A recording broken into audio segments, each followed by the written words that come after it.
지금 당장 싼 견적서에 사인하는 순간 미래의 내 통장에 시한폭탄을 씹는 거와 다름없습니다. 나중에 따져보면 결국 환자분들 비용을 더 지출하게 만드는 치료법입니다. 나는 죽만 먹고 살 거다 하시는 분들 아니면 제발 그 얄팍한 상술에 넘어가지 마세요.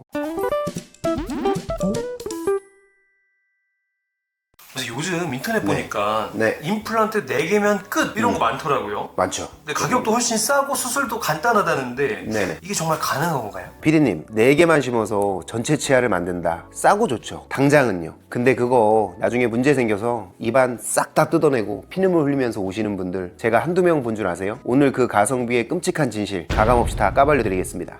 여러분, 가성비 좋아하시죠? 전자제품 살 때는 가성비 따지셔도 됩니다. 고장나면 갖다 버리고 새로 사면 되니까요. 근데 임플란트는요, 잇몸뼈에 나사를 박는 겁니다. 이거 고장나면 뼈까지 다 녹아내립니다. 역설적이게도 임플란트 개수를 줄여서 돈을 아끼려고 할수록 나중에 들어가는 돈은 기하급수적으로 늘어납니다. 4개만 심어도 튼튼하다던데요? 네, 수술 직후에는 튼튼하겠죠. 근데 3년 또는 5년 뒤에는요, 우리 몸은 기계가 아닙니다. 뼈는 계속해서 변해요. 지금 당장 싼 견적서에 사인하는 순간 미래의 내 통장에 시한폭탄을 씹는 거와 다름없습니다. 그렇다면 왜 이런 4개 또는 오름포 이런 거를 광고한 건가요? 솔직히 의사들 사이에서도 이거 말이 많습니다. 학회 가서 동료들이랑 얘기해보면 다들 걱정을 해요. 그거 나중에 문제 생기면 감당이 되나? 물론 이 수술법 자체가 나쁜 건 아닙니다. 원래는 정말 뼈가 거의 없는 분들, 어르신들, 틀니는 도저히 못 쓰겠다 하시는 분들을 위해서 개발된 최후의 수단입니다. 근데 이게 어느 순간부터 한국에서 할인 상품처럼 막 팔리고 있습니다. 왜냐고요? 환자 꼬시기 좋잖아요. 다른 데서 10개 심으라고 했는데 우리는 4개면 된다. 반값입니다. 이러면 저라도 그렇게 하고 싶은 유혹이 없겠습니까? 수술 빨리 끝나고 돈 벌고 좋죠. 근데 저는 용인 토박이 의사잖아요. 여기서 14년 했는데 5년 뒤에 탈나서 환자분이 원장님 책임지세요 하고 오시면은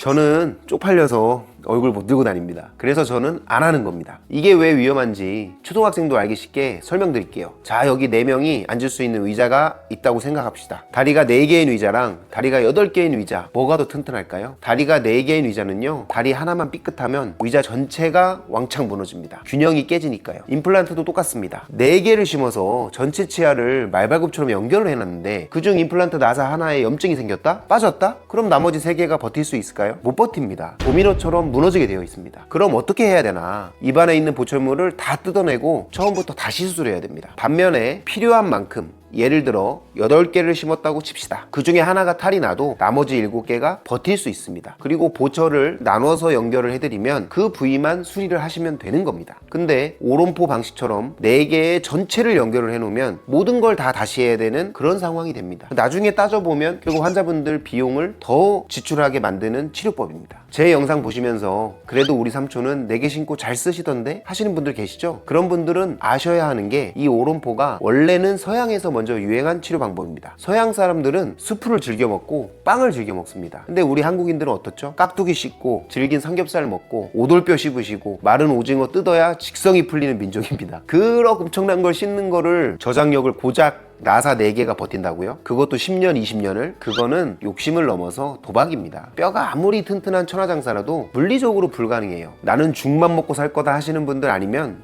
제발 그 얄팍한 상술에 넘어가지 마세요. 그러다 나중에 잇몸뼈 다 녹아서 틀니도 못 끼는 상황이 올 수 있습니다. 그때 와서 저 붙들고 임플란트 해달라고 하셔도 소용없습니다. 근데 원장님, 저는 뼈가 없어서 많이 못 심는다는데요? 그런 분들도 정말 있으시지만 제가 다른 치과에서 그렇다고 하신 분들을 보면 다 그렇진 않습니다. 뼈가 없으면 만들면 됩니다. 상악동 거상술이나 뼈이식이나 하는 기술들이 왜 애초에 생겼겠습니까? 물론 뼈이식하면 수술 시간 길어지고 붓고 힘듭니다. 비용도 더 들죠. 환자분도 고생이고 저도 고생입니다. 하지만 건물을 지을 때 집안이 약하다고 기둥을 덜 박나요? 아니죠. 시멘트를 오히려 더 붓고 다져서라도 기둥을 제대로 박아야만 건물이 안 무너지죠. 저는 조금 미련해 보여도 정석대로 갈 겁니다. 뼈가 찰 때까지 기다려주고 튼튼해지면 그때 필요한 개수만큼 확실하게 심습니다. 그래야 여러분이 7순, 8순 때까지 갈비 뜯으면서 웃으실 수 있으시니까요.